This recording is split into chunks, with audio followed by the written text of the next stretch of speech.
Durant ta scolarité, quel élève tu étais? J'étais une élève très studieuse. Donc, je faisais toutes mes bêtises à côté, mais par contre en classe, j'ai toujours bossé. J'ai toujours aimé l'école, j'adore apprendre et j'ai toujours adoré apprendre. Euh, bon, après à la fac, à la fac on a un peu moins envie de bosser, on a envie de sortir, mais ça n'empêche que j'ai fait voilà, ma scolarité comme je souhaitais la faire. Euh, j'ai fait des études d'anglais, donc après donc j'ai fait une licence d'anglais, après j'ai fait un master métier de l'enseignement et de la formation pour être professeur des écoles. Et là, on passe le concours et je suis face à mes plus grandes peurs, à ma peur de l'échec, à la peur de ne pas être assez forte, parce que j'ai beaucoup entendu que dans la famille, il n'y avait pas de prof et que c'était bizarre que je devienne prof, quoi. En gros, je vais le dire comme ça. Et donc, ben oui, j'ai manqué cruellement de confiance en moi. Et donc, j'ai passé ce concours de professeur des écoles que j'ai jamais eu. Parce qu'en fait, à l'oral, je m'en sors bien, ça passe. Et alors, à l'écrit, seule face à ma copie, plus de connexion, plus rien. Donc, j'ai continué à passer ce concours. Au bout d'un moment, j'ai vu que ça marchait pas. Et j'ai été appelée, j'ai eu la chance d'être appelée juste avant de passer ma soutenance de mémoire, donc en Master 2. J'ai été appelée par l'Éducation nationale pour commencer les remplacements en anglais, en collège. Et j'ai laissé tomber le concours et je suis partie professeure d'anglais contractuel. Et je l'ai fait pendant 10 ans. Voilà. Donc l'école est très importante pour moi, voilà, puisque je suis sortie de l'école, mine de rien, il n'y a pas si longtemps que ça. Alors, on va rester un petit peu à l'école parce que tu parles de ton expérience de prof d'anglais. Est-ce que tu veux nous parler de ces 10 ans de prof d'anglais? Oui. Donc prof d'anglais pendant 10 ans, ça a été... j'ai toujours voulu être enseignante, donc je pensais vraiment que c'était le métier de ma vie.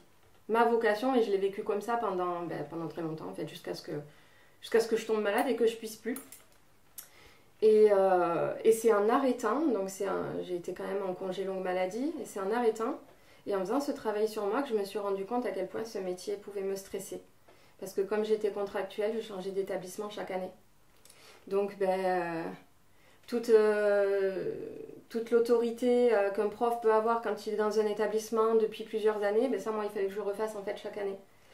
Par contre, j'ai eu des relations avec mes élèves incroyables. Incroyables. En fait, ce que je leur transmettais, je le garde aujourd'hui pour le transmettre à mes clients. Parce que j'ai besoin de cette relation de confiance, de cet échange, de cet humour. Ça a été très très précieux. J'ai encore des élèves qui me contactent, qui m'invitent à leur concert.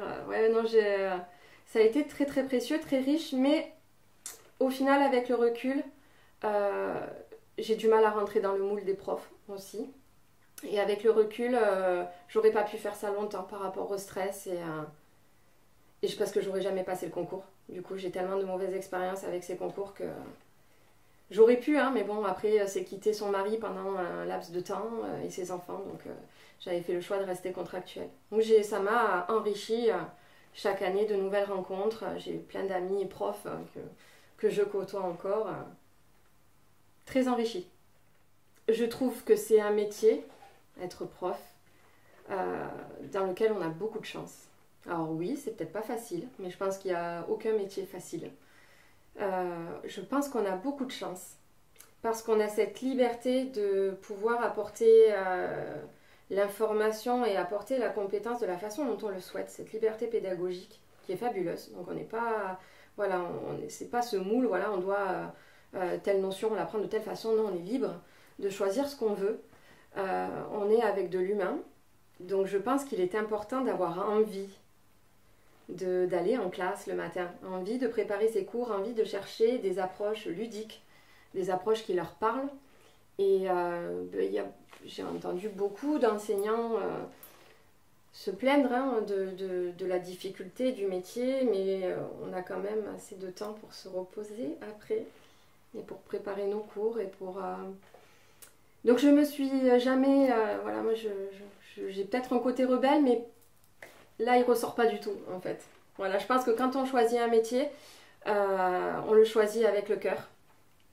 Et que tant qu'il y a le cœur, il faut continuer à le faire. Mais le jour où il n'y a plus le cœur, il ne faut pas s'acharner. Surtout dans l'enseignement, on est avec de l'humain, on est avec des jeunes ados qui ont besoin qu'on les motive. Et sinon, on ne l'est plus. Je ne sais pas ce qu'on peut transmettre, mis à part nous mettre en souffrance et les mettre en souffrance. Parce que oui, on les a peut-être que 3 heures dans la semaine, je parle pour l'anglais. Mais en fait, il y en a plein qui diront on n'est que de passage, mais je pense qu'on peut avoir un impact hyper important. Et j'ai toujours dit, le jour où j'y arrive plus, je m'acharne pas. Et j'ai eu de la chance que ça est arrivé assez tôt quand même, voilà, dans ma carrière, que j'avais l'âge quand même pour rebondir. Donc en fait, tout est arrivé au bon moment et je ne garde que les bons souvenirs. Alors, je pense qu'on peut faire ce métier en étant un peu différent, de toute façon. On n'est pas obligé d'être voilà, dans ce moule. Et puis, il y a plusieurs moules, de toute façon. Donc, voilà, il y a plusieurs façons de faire ce métier. Après, est-ce qu'il y a une date de péremption? Je pense que c'est propre à chacun. Il y en a qui vont pouvoir faire ça avec passion toute leur vie. Il y en a qui auront des épreuves dans leur vie qui feront qu'ils devront faire autre chose. Et il y en a malheureusement, c'est là où je trouve ça dommage, des personnes qui n'ont pas forcément le courage de faire autre chose parce qu'on a cette sécurité. Et c'est là que je trouve ça dommage parce que faire ce métier que par rapport à la sécurité qu'il nous apporte, c'est là où c'est dommage. Parlons de ta reconversion maintenant. Alors, ma reconversion, la dernière année, j'étais à mi-temps, j'ai eu beaucoup de souffrance et j'ai eu malheureusement de mauvaises expériences par rapport aux élèves, pas tous, hein. J'avais quand même quelques classes qui profitaient en fait de ma faiblesse physique pour me déstabiliser. Le problème, c'est que d'habitude, je les prenais avec humour. Et là, j'avais plus l'humour parce que j'estimais déjà que j'étais tellement en souffrance que ma place n'était plus là-bas. Et donc, du coup, je me suis acharnée. Je voulais pas être en arrêt maladie parce que les élèves, ils n'ont pas de remplacement. Voilà, ils n'ont pas de remplaçant, ils n'ont personne. Donc, non, il faut y aller pour les élèves. Mais en même temps, je fournissais pas la même qualité que ce que je fournissais avant. Donc, en fait, c'est un deuil. C'est un deuil du métier, la passion que je pensais faire toute ma vie. Donc j'ai été en congé longue maladie, donc pour pouvoir me soigner avec tous les examens médicaux que j'avais à faire. Et je me suis formée moi-même, au départ, à la psychologie positive pour apprendre à gérer mes douleurs. Et là, j'ai eu des rappels qui me sont arrivés. J'ai une de mes cousines qui m'a dit un jour, mais ça c'était quelques mois avant quand même, qui m'a dit un jour je te verrai bien coach de vie. Ça te correspond totalement, l'écoute, la bienveillance, voilà, que tu as toujours besoin d'aider. C'est passé à la trappe. Et cette info, il m'est revenue. Et un jour que j'étais hospitalisée, j'ai le médecin, donc en médecine interne, qui me dit vous savez, pour votre douleur, vous pouvez vous faire aider par des coachs santé. C'est un métier d'avenir, voilà, donc vous pouvez trouver des... Bon, je commence à regarder coach santé. Et puis bon, j'en trouve pas dans les parages. Mais voilà, ça résonne pas quoi, il se passe rien. Et donc je fais ma première formation pour moi. Et là, il y a tout qui commence à résonner. Comme si j'étais enfin apte à écouter les signes qu'on m'avait envoyés. Donc j'ai fait tout ce qui est test de psychologie. Voilà, j'ai recherché qui je suis. Qu'est-ce que je recherche. Et en fait, ça c'est sorti tout seul. Et donc, je me suis financé ma formation de coach en développement personnel qui a duré 1 an. Et c'était évident. C'était évident. J'ai eu la formation haut la main, donc formation à distance, hein, forcément, parce que je ne pouvais pas me déplacer. Un déclic. C'est qu'en fait, tout était clair, tout était aligné. Et donc, j'ai posé ma démission. Et j'ai de la chance. Dans mon malheur, en fait, c'est ça, c'est que la douleur, tout est lié, en fait, à mes douleurs. Parce que du coup, j'ai une reconnaissance de travailleur handicapé et j'ai eu une aide financière de la GFIP pour monter mon entreprise. Et tout s'est goupillé, tout était aligné, comme si, c'était là où je devais être, en fait, et je ne me trompais pas. Donc, en fait, toutes mes craintes et toutes mes angoisses que j'ai pu ressentir dans ma vie, cette mauvaise gestion du stress, En fait, je l'ai plus. Je l'ai plus parce que tout est évident, tout est clair pour moi. Je suis là où je dois être et tous les signes ont été là pour me le prouver. Donc oui, il y a eu du travail de ma part, bien entendu. Je ne dis pas que tout est lié au hasard, mais tout était évident. Et du coup, j'ai eu mes premiers clients de suite. Et en travaillant avec une cliente, je me suis rendu compte qu'en travaillant sur son changement, ça a déséquilibré son couple. Et elle m'a demandé à faire du coaching de couple. Donc je me suis dit, bon, ben, on y va. Je leur ai dit, après, je ne suis pas formée pour ça, mais voilà, c'est deux clientes ensemble. Et comme je les connais toutes les deux, bon, ben, je me suis dit, bon, ben, allez, on va voir ce que ça donne. Et en fait, ça a été passionnant. Encore un déclic.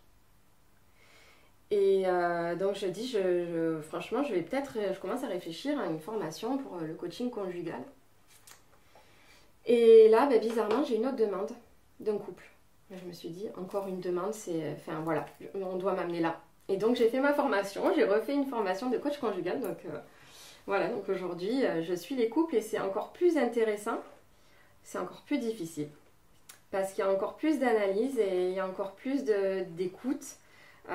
Maîtriser la conversation entre les deux, ben, les clés de la communication, leur faire des fiches de gestion de conflit, c'est très très intéressant.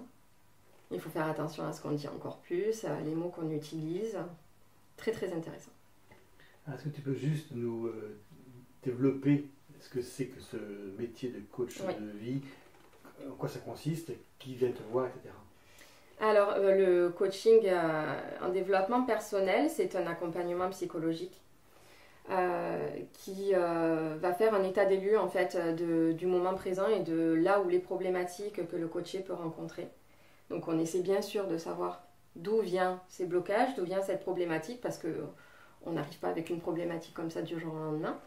Donc, on va essayer de creuser, on va essayer de voir d'où ça vient, déjà de conscientiser en fait l'origine du problème, pour essayer de l'exorciser. En fait, à partir du moment où on fait le lien sur le moment présent et qu'on sait que voilà, ça vient à ma peur de ça parce que j'ai vécu ça, ça me renvoie à ça, c'est pour ça aujourd'hui que j'ai du mal à le gérer.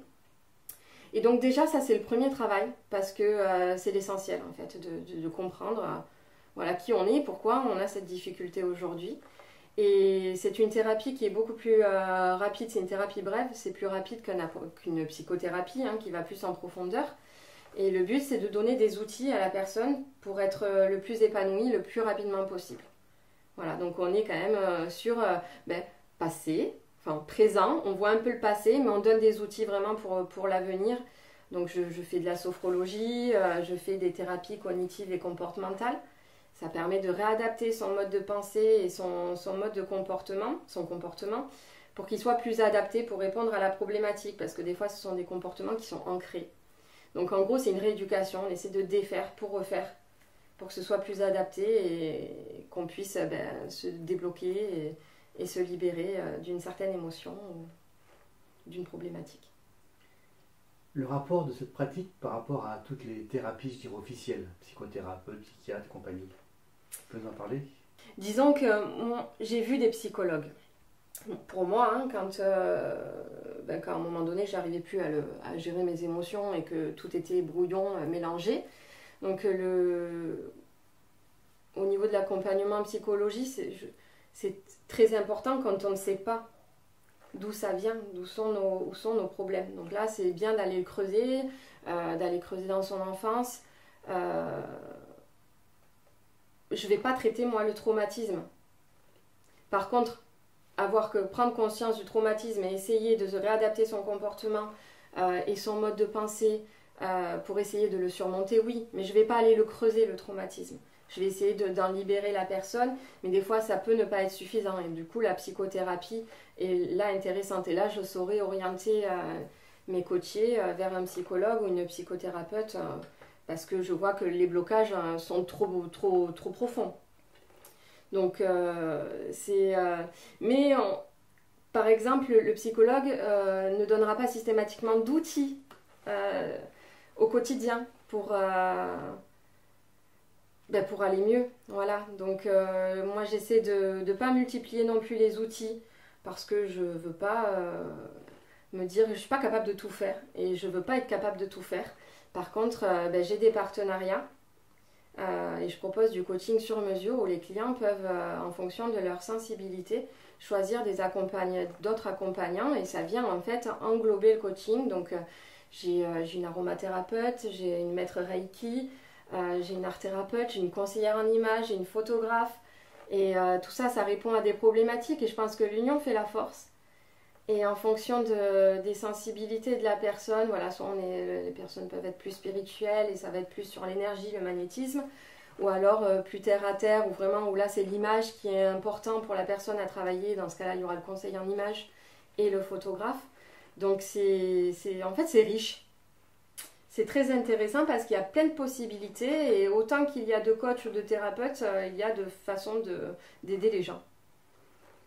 Et est-ce que tu sais pourquoi les gens viennent plutôt voir un coach de vie plutôt qu'un psychothérapeute? Alors ce qui est dommage, c'est que c'est pas encore assez connu. Parce que voilà, quand on dit on a besoin d'être aidé, on va se lancer par quelque chose qui est plus officiel, hein, bien sûr, le psychologue ou la psychothérapie. Aujourd'hui, ça commence à venir les demandes pour le coach de vie parce que le cadre il est plus souple aussi. Moi, je sais que je tutoie mes clients, j'ai besoin de cet échange, de cette confiance. Voilà, ils sont reçus chez moi, dans mon bureau, ils ont le petit café, voilà, le petit gâteau. Ça fait partie en fait du moment et je sais quand ils viennent, voilà, ils viennent pas reculons, ils n'ont pas de crainte parce qu'en fait c'est un échange et je leur parle de moi aussi. Quand ça fait écho, je leur dis et je leur montre aussi qu'on peut y arriver parce que moi aussi j'ai traversé des choses, on a tous traversé des choses et on a tous les capacités en fait de surmonter tout ça. On les a tous ces capacités. Et en fait, il suffit juste des fois, hop, avec une petite phrase, une petite question, et il y a une petite graine qui est plantée, et la fois d'après, quand je revois la personne, alors j'ai pensé à ça, et en fait, c'était moi. C'était ma petite graine. Et ce qui est fabuleux, c'est qu'ils ne le voient pas que c'est ma petite graine. C'est en fait, ils pensent qu'ils ont trouvé l'outil, mais j'ai juste planté ma petite graine. Après, ils s'en servent, c'est eux, voilà. Mais c'est fabuleux. C'est fabuleux. Et le regard de la médecine officielle, on va dire, sur toutes ces pratiques qui sont relativement nouvelles, tu la connais un petit peu, de la relation entre vos deux façons de pratiquer? Oui, alors moi j'en ai beaucoup parlé, hein, mon généraliste qui était mon médecin de la douleur aussi, qui est algologue. Donc, et puis j'ai une particularité, c'est que j'ai aussi un forfait, un accompagnement pour la gestion de la douleur parce que psychologiquement il y a des choses à faire comme je l'ai dit tout à l'heure et il y a des réticences parce que c'est pas assez connu. Par contre c'est parce qu'on n'a pas de formation d'État en fait. C'est que il n'y a pas une formation RNCP ou une formation d'État qui dit non, il n'y a pas. Donc il y a coach et coach.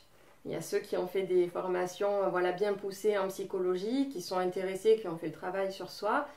Et sinon, on peut trouver effectivement des formations qui ne soient pas professionnalisantes, on va dire.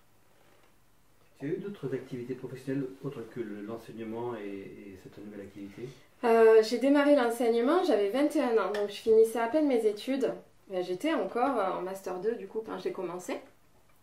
J'ai eu un petit boulot quand j'étais jeune, pas pour financer mes études, mais parce que j'ai rencontré mon mari, j'étais jeune aussi.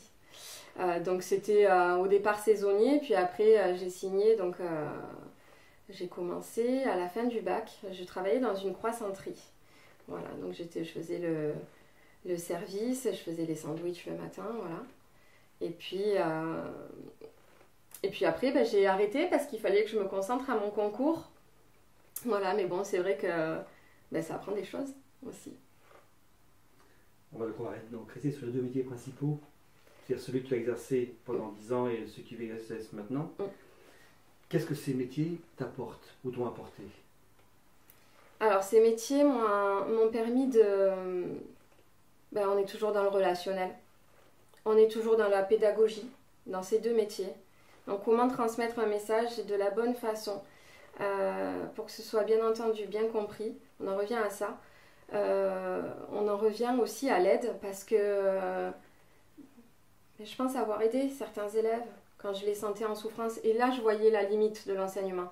Là, je ressentais de la frustration parce que je vois un élève en souffrance, j'ai besoin de faire plus. Mais je peux pas. Donc j'essaie de déléguer, mais je sais pas ce qui se passe après. Et ça me manquait. Donc j'étais toujours à l'écoute. Voilà, forcément, les élèves à la fin du cours qui viennent discuter. Voilà, ce que ça m'apporte, c'est l'humain. C'est l'humain, c'est être meilleur pour les autres et savoir accueillir ce que les autres peuvent nous donner. Est-ce qu'il y aura un retour un jour à l'enseignement d'une façon ou d'une autre? Je ne pense pas qu'il y ait un retour à l'enseignement. Je crois que je suis passée à autre chose. Et je crois que je suis tellement là où, en fait, où je devais être, seulement je ne pouvais pas l'être avant, parce que j'avais quand même ce chemin à faire. J'aurais pas pu être coach à 20 ans, ça c'est clair. Donc non, je pense que j'ai été prof pendant 10 ans, c'est exactement ce qu'il fallait. Et je suis coach aujourd'hui et c'est ce qu'il faut.